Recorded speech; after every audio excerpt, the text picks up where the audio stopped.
Welcome back to Mallu football. അപ്പോൾ നമ്മൾ ഇന്ന് ഡിസ്കസ് ചെയ്യാൻ പോകുന്നത് യൂറോപ്പ് ലീഗിൽ നടന്ന സ്പേഴ്സ് വേഴ്സസ് AZ അൽക്കമാർ മത്സരത്തിന്റെ വിശേഷങ്ങളാണ്. ആദ്യ ലെഗിൽ 1-0 ഒരു സ്ലൈറ്റ് ലീഡ് AZ അൽക്കമാർ ഉണ്ടായിരുന്നു. ഈ ഒരു സീസണിലെ ഏറ്റവും ഇമ്പോർട്ടൻ്റ് ആയിട്ടുള്ള ഒരു മത്സരമാണ് ഇന്ന് സ്പേഴ്സിന്റെ സ്റ്റേഡിയത്തിൽ വെച്ച് നടന്നത്. കാരണം ഇന്നെങ്ങാനും തോറ്റിരുന്നെങ്കിൽ ചിലപ്പോൾ ആൻഡ് പോസ്റ്റക്കോഗ്ലുവിന്റെ സാക്കിലേക്ക് വരെ കാര്യങ്ങൾ പോകുന്ന സിറ്റുവേഷൻ ഉണ്ടായിരുന്നു. എന്നാൽ അഗ്രിഗേറ്റിൽ 3-2 AZ അൽക്കമാറെ പരാജയപ്പെടുത്തിക്കൊണ്ട് നമ്മൾ യൂറോപ്യൻ ലീഗിന്റെ ക്വാർട്ടർ ഫൈനലിലേക്ക് ഒഫീഷ്യലായിട്ട് പ്രവേശിച്ചിട്ടുണ്ട്. അപ്പോൾ കോണ്ടന്റ് ഇഷ്ടപ്പെടുകയാണെങ്കിൽ നിങ്ങൾ സബ്സ്ക്രൈബ് ചെയ്യാനും ഷെയർ ചെയ്യാനും മറക്കരുത്. ഇപ്പോൾ കുറച്ച് കാലത്തിന് ശേഷമാണ് റൊമേറോയും മിക്കി വാൻഡവരും ആ ഒരു ഡിഫൻസീവ് ലൈനിലേക്ക് സ്റ്റാർട്ട് ചെയ്യുന്നത്. ഇപ്പോൾ ആർച്ചി ഗ്രേ കൊണ്ട് കഴിയുന്നതെല്ലാം പുള്ളി ചെയ്യുന്നുണ്ട്. പക്ഷേ ഇവർ രണ്ടുപേരും ഡിഫൻസിലേക്ക് തിരിച്ചു വരേണ്ടത് നമ്മളെ സംബന്ധിച്ചിടത്തോളം ക്രൂഷ്യൽ ആയിരുന്നു. ഒരു പോസിറ്റീവായിട്ടുള്ള പെർഫോമൻസ് പ്ലേയേഴ്സിന്റെ സൈഡിൽ നിന്ന് കണ്ടു എന്ന് പറയേണ്ടി വരും. പക്ഷേ ആദ്യത്തെ ഒരു 15 മിനിറ്റ്സ് എൻ്റെ പൊന്നോ, ഫ്രസ്ട്രേഷൻ എന്നൊക്കെ പറഞ്ഞിട്ടുണ്ടെങ്കിൽ നെക്സ്റ്റ് ലെവൽ ഫ്രസ്ട്രേഷൻ ആണ് സ്പേഴ്സിന്റെ ഫാൻസിന്റെ ഇടയ്ക്ക് കണ്ടതെന്ന് പറയേണ്ടി വരും. കാരണം ഇപ്പോൾ AZ അൽക്കമാറിന് അറ്റാക്ക് ചെയ്യേണ്ട കാര്യമില്ല. അവര് ലോങ് ബ്ലോക്ക് ഇട്ട് കൗണ്ടറിന് വേണ്ടിയിട്ട് റെഡി ആയിരുന്നു. നമ്മൾ മിഡ്ഫീൽഡിൽ നിന്ന് ബോൾ ക്യാരി ചെയ്ത് ലെഫ്റ്റ് വിങ്ങിൽ സണ്ണിലേക്കോ അല്ലെങ്കിൽ റൈറ്റ് വിങ്ങിൽ നിൽക്കുന്ന ഓഡിബേർട്ടിലേക്ക് കൊടുക്കുന്നു. അവര് ഒരു വൺ ഡയറക്ഷൻ പെർഫോമൻസ് ആണ് ആദ്യത്തെ ഒരു 15 മിനിറ്റിൽ കാണിച്ചുകൊണ്ടിരുന്നത്. കാരണം നമ്മൾ ഫൈനൽ തേർഡ് വരെ പോകുന്നു, അവിടുന്ന് ഡ്രിബിൾ ചെയ്യാൻ ശ്രമിക്കുന്നു, ബോൾ ലോസ് ആവുന്നു, തിരിച്ച് മിഡ്ഫീൽഡിലേക്ക് വരുന്നു, അല്ലെങ്കിൽ ഫൈനൽ തേർഡിൽ എത്തി ഒരു സ്ക്വയർ പാസ് കൊടുക്കാൻ നോക്കുന്നു. AZ അൽക്കമാറിന്റെ പ്ലേയേഴ്സ് ആ ലോങ് ബോൾ ആയിട്ട് അത് അടിച്ചു കളയുന്നു, തിരിച്ച് വീണ്ടും അറ്റാക്കിലേക്ക് വരുന്നു.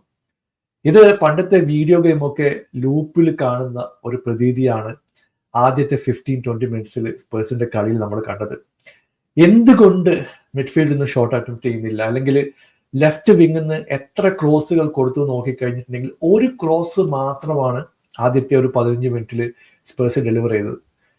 ഈ പ്ലാൻ ബി എന്ന് പറയുന്നത് വെറും പേപ്പറിൽ മാത്രമല്ല. ഇപ്പോൾ സ്പേസ് കിട്ടുന്നില്ല, 1-2 എടുക്കാൻ പറ്റുന്നില്ലെങ്കിൽ 3-4 ക്രോസുകൾ പോസ്റ്റിലേക്ക് ഇടുക. ചിലപ്പോൾ ഡിഫ്ലക്റ്റ് ആയിട്ട് വരുന്ന പന്തുകൾ സൊളാങ്കിക്കോ മറ്റു പ്ലേയേഴ്സിനോ കിട്ടിയേക്കാം, അല്ലെങ്കിൽ അവരൊരു മിസ്റ്റേക്ക് കാണിക്കുമ്പോൾ നമുക്ക് അതിൽ നിന്ന് സ്കോർ ചെയ്യാൻ പറ്റും. ഇതൊന്നും ട്രൈ ചെയ്യാൻ സ്പേഴ്സിന്റെ സൈഡിൽ നിന്ന് തയ്യാറായിട്ടില്ല എന്നുള്ളത് വസ്തുതയാണ്. പിന്നീട് സൗണ്ടിന്റെ പെർഫോമൻസ് നോക്കിക്കഴിഞ്ഞിട്ടുണ്ടെങ്കിൽ വളരെ സ്ലോ ആയിട്ട് സ്റ്റാർട്ട് ചെയ്തു, സ്റ്റഡി ആയിട്ട് മുമ്പോട്ട് പോയി. പിന്നെ ഒരു നെക്സ്റ്റ് ലെവൽ പെർഫോമൻസ് പുള്ളിയുടെ സൈഡിൽ നിന്ന് വന്നു എന്നുള്ളത് സത്യമാണ്. സണ്ണും സൊളാങ്കിയും ഇന്ന് അൺസങ് ഹീറോയുടെ പട്ടികയിൽ ഉൾപ്പെടുത്തണം. കാരണം രണ്ടുപേരും അൺസെൽഫിഷ് ആയിട്ട് ഓപ്പർച്യൂണിറ്റികൾ ക്രിയേറ്റ് ചെയ്യാൻ വേണ്ടി സഹായിച്ചു എന്ന് പറയേണ്ടി വരും. സാധാരണ നമ്മൾ അനാവശ്യമായിട്ട് ഷോട്ട് എടുത്തിട്ട് ഓപ്പർച്യൂണിറ്റികൾ കളയുന്നത് ഒരുപാട് പ്രാവശ്യം പേഴ്സിന്റെ സൈഡിൽ നിന്ന് കാണാറുണ്ട്. ഇന്ന് വളരെ കൃത്യമായിട്ട് ബോൾ റിലീസ് ചെയ്യുന്നു, പാസ് കൊടുക്കേണ്ട സമയത്ത് പാസ് കൊടുക്കുന്നു.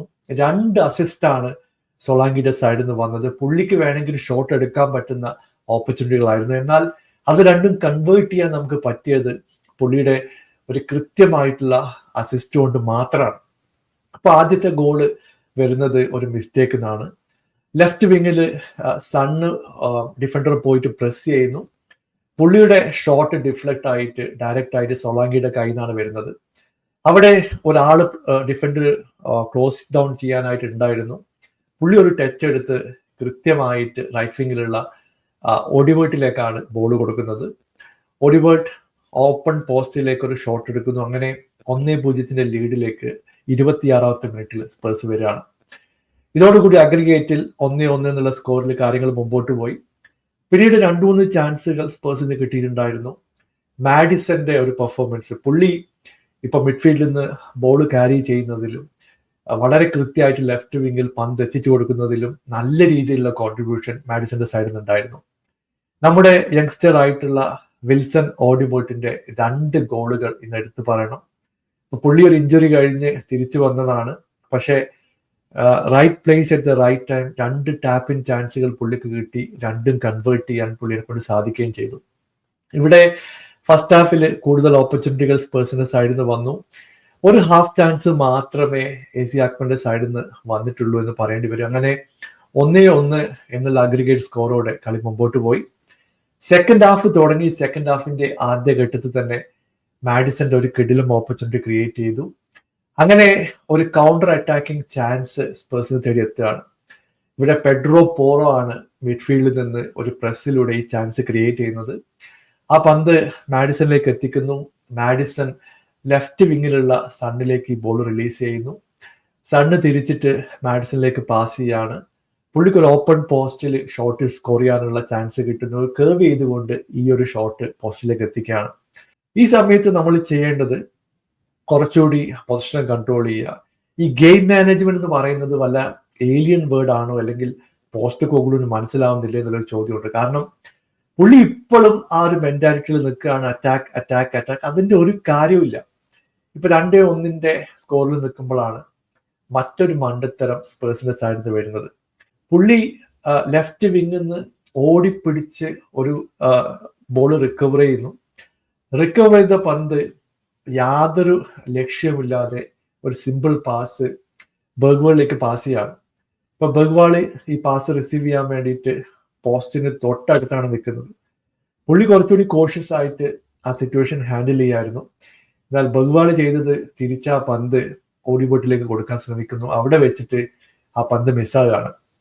പിന്നെ നമ്മൾ കണ്ടത് ഇപ്പൊ കൂപ്പ് മെയ്നർ ആ പന്തുമായിട്ട് വരുന്നു. ഓപ്പൺ പോസ്റ്റ് ആയിരുന്നു. പുള്ളി ഡയറക്റ്റ് ആയിട്ട് ഷോട്ട് പോസ്റ്റിലേക്ക് എടുക്കുന്നു. അങ്ങനെ ഔട്ട് ഓഫ് നോവർ 2-2 AZ അൽക്മാർ കളിയിലേക്ക് തിരിച്ചു വരാനുള്ളൊരു ചാൻസ് സ്പേഴ്സ് കയ്യിലിട്ട് കൊടുക്കുകയാണ്.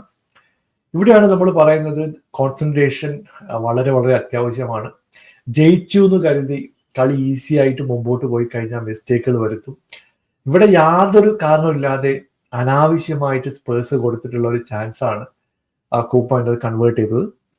അതോടെ കളി കുറച്ചുകൂടി ടൈറ്റായി. അവർ വീണ്ടും ഡിഫെൻസീവ് മോഡിലേക്ക് പോയി. എന്നാൽ ഇവിടെ മറ്റൊരു ചാൻസ് സ്പേഴ്സിനെ തേടി എത്തുകയാണ്. ഇവിടെയും സണ്ണിന്റെ ഒരു പ്രീ അസിസ്റ്റ് എടുത്തു പറയണം. പുള്ളിക്ക് ലെഫ്റ്റ് വിങ്ങിൽ നിന്ന് കിട്ടിയിട്ടുള്ള ഒരു ചാൻസ് കൃത്യമായിട്ട് ഡെസ്പെൻസിനെ സെറ്റ് ചെയ്യുന്നു. ഡെസ്പെൻസ് കുറച്ചുകൂടി മുമ്പോട്ട് പോയി ഒരു സ്ക്വയർ പാസ് പോസ്റ്റിലേക്ക് ഇടുകയാണ്. ഇവിടെ നിങ്ങൾ സൊളാങ്കിയുടെ ഒരു പ്രസൻസ് ഓഫ് മൈൻഡ് എടുത്തു പറയണം. പുള്ളിക്ക് വേണമെങ്കിൽ അവിടെ നിന്ന് ഒരു ഷോട്ട് അറ്റംപ്റ്റ് ചെയ്യായിരുന്നു. പക്ഷേ there are 2 defenders around him. അപ്പോൾ വളരെ ചെറിയൊരു വിൻഡോ മാത്രമേ പുള്ളിക്ക് ഉണ്ടായിരുന്നുള്ളൂ. പുള്ളി ഒരു കാലുകൊണ്ട് ഫ്ലിക്ക് ചെയ്തുകൊണ്ട് ഈ പന്ത് റൈറ്റ് വിങ് കോർണറിലുള്ള ഓഡിബോട്ടിലേക്ക് എത്തിക്കുകയാണ്. ടാപ്പിൻ ഓപ്പർച്യൂണിറ്റി ആണ്. പുള്ളി അത് കൺവേർട്ട് ചെയ്തു. അങ്ങനെ തിരിച്ച് 3-2 എന്നുള്ള അഗ്രിഗേറ്റ് സ്കോറിലേക്ക് സ്പേഴ്സ് എത്തുകയും ചെയ്തു. അങ്ങനെ പിന്നീട് 2-3 ചാൻസുകൾ AZ അൽക്മാർക്ക് കിട്ടി. ഇവിടെ ഞാൻ പറയുന്നത് എന്തിനാണ് പോസ്റ്റക്കോഗ്ലു ഓപ്പൺ ചാൻസുകൾ ഓപ്പോസിഷൻ ടീമിന് കൊടുക്കുന്നത്? ഇപ്പോ 2 പ്രാവശ്യം ലീഡിലേക്ക് വന്നു എന്നിട്ടും പഠിക്കുന്നില്ല എന്ന് പറഞ്ഞു കഴിഞ്ഞിട്ടുണ്ടെങ്കിൽ പുള്ളി ഇപ്പോഴും വിചാരിച്ചിരിക്കുന്നത് ഒരു ഗോൾ കൂടി അടിക്കാം, അല്ലെങ്കിൽ വളരെ ഈസി ആയിട്ട് വിടാം. അപ്പൊ 2 ചാൻസുകൾ കൃത്യമായിട്ട് AZ അൽക്മാറിന് കിട്ടുകയും ചെയ്തു. ഇവിടെ വികാരിയോ നമ്മളെ രക്ഷപ്പെടുത്തി. ക്ലോസ് റേഞ്ചിൽ വെച്ചുള്ള ഒരു ഷോട്ട് ഉണ്ടായിരുന്നു. ബിസുമ മറ്റൊരു ഷോട്ട് കവർ ചെയ്തു. പിന്നെ ഒരു ഓപ്പൺ പോസ്റ്റിൽ ഹെഡറിനുള്ള ഒരു ചാൻസ് കിട്ടിയിട്ടുണ്ട്. ഇങ്ങനെ 3 ചാൻസുകൾ സെക്കൻഡ് ഹാഫിൽ AZ അൽക്മാറെ തേടിയെത്തി. അവർ കുറച്ചുകൂടി ക്ലിനിക്കൽ ആയിരുന്നെങ്കിൽ ചിലപ്പോൾ 3-3 അഗ്രിഗേറ്റിലേക്കോ അല്ലെങ്കിൽ എക്സ്ട്രാ ടൈമിലേക്കോ ഒക്കെ കാര്യങ്ങൾ പോകേണ്ട സിറ്റുവേഷൻ ഉണ്ടായിരുന്നു. ഇത് നോക്കൌട്ടിലേക്കൊക്കെ വരുമ്പോൾ നമ്മൾ പറയുന്ന ഒരു കാര്യമാണ്, game management is more important then scoring goals. അവസാനത്തെ 10 മിനിറ്റിൽ ജയനാവാൻ നോക്കണ്ട, സിമ്പിൾ ആയിട്ടുള്ള പാസ് കൊടുക്കുക, ബോൾ കയ്യിൽ വെക്ക്, let them handle the pressure. ഇത് മനസ്സിലാക്കാൻ സ്പേഴ്സ് ഇപ്പോഴും പഠിച്ചിട്ടില്ല. അതിന്റെ ഒരു തിരിച്ചടികൾ ഇടക്കിടക്ക് കിട്ടുന്നുണ്ട്. അങ്ങനെ കളി അവസാനിക്കുമ്പോൾ 3-2 എന്നുള്ള അഗ്രിഗേറ്റ് സ്കോറോടെ നമ്മൾ ക്വാർട്ടർ ഫൈനലിലേക്ക് പ്രവേശിച്ചിട്ടുണ്ട്. എന്തായാലും ഒരു പോസിറ്റീവ് ആയിട്ടുള്ള റിസൾട്ടാണ്. ഈ മൊമെന്റം സ്പേഴ്സ് കണ്ടിന്യൂ ചെയ്യും എന്ന് പ്രതീക്ഷിക്കട്ടെ. മറ്റൊരു മത്സരത്തിൽ മാഞ്ചസ്റ്റർ യുണൈറ്റഡ് റിയൽ സോഷ്യദാദിനെതിരെ 5-2 എന്നുള്ള അഗ്രിഗേറ്റ് സ്കോറോടെ അടുത്ത റൗണ്ടിലേക്ക് പ്രവേശിച്ചിട്ടുണ്ട്. ഇപ്പോൾ ബ്രൂണോയുടെ സൈഡിൽ നിന്ന് 2 പെനാൽറ്റി അടക്കം ഒരു ഹാട്രിക് വന്നു. റിയൽ സോഷ്യദാദിന് റെഡ് കാർഡ് കിട്ടിയിട്ടുണ്ട്. അങ്ങനെ വളരെ വളരെ ഇമ്പോർട്ടൻ്റ് ആയിട്ടുള്ള ഒരു മത്സരമാണ് യുണൈറ്റഡ് ജയിച്ചിട്ടുള്ളത്. ഞാൻ ആ മത്സരം കണ്ടില്ല. ആ സമയത്താണ് സ്പേഴ്സിന്റെ മത്സരവും ഉണ്ടായിരുന്നത്. അപ്പൊ കളി കണ്ട ആരെങ്കിലും ഉണ്ടെങ്കിൽ കമന്റിൽ അറിയിക്കുക. നിങ്ങളുടെ അഭിപ്രായങ്ങൾ താഴെ അറിയിക്കുക. Thank you so much for watching. Bye for now.